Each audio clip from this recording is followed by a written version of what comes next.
और सतयुग का आरंभ होगा।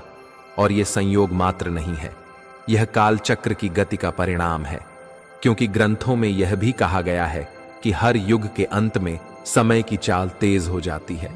पिछले 2 वर्षों में जो घटनाएं घटी हैं वे सामान्य नहीं हैं। ये सब कालचक्र की करवट का संकेत है। कालचक्र ने अपनी दिशा बदल ली है।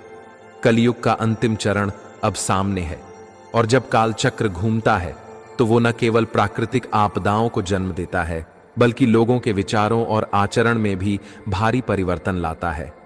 2025 के उसी सावन महीने में दुनिया भर में कुछ ऐसे लक्षण देखने को मिले जो ग्रंथों में हजारों साल पहले लिखे गए थे। पहला संकेत, आसमान में कई जगह 3-3 इंद्रधनुष एक साथ दिखाई दिए।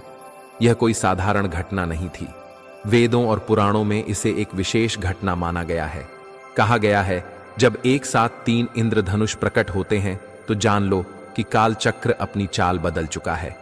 यह संकेत होता है कि एक युग का समापन और दूसरे युग का आगमन निश्चित है। 2025 के सावन में यह दृश्य भारत ही नहीं, अमेरिका, रूस, अफ्रीका और हिमालय के कई हिस्सों में देखा गया। लोग इसे एक अद्भुत प्राकृतिक घटना समझकर आगे बढ़ गए, लेकिन जो जागरूक थे, जिन्होंने ग्रंथ पढ़े थे, उन्होंने तुरंत पहचान लिया कि यह वही संकेत है जिसके बाद समय रुकता नहीं। यही संकेत है कि प्रकृति कालचक्र की नई गति को स्वीकार कर चुकी है। दूसरा संकेत, सावन में सूखे हुए पुराने जलस्रोत अचानक पानी से भरने लगे।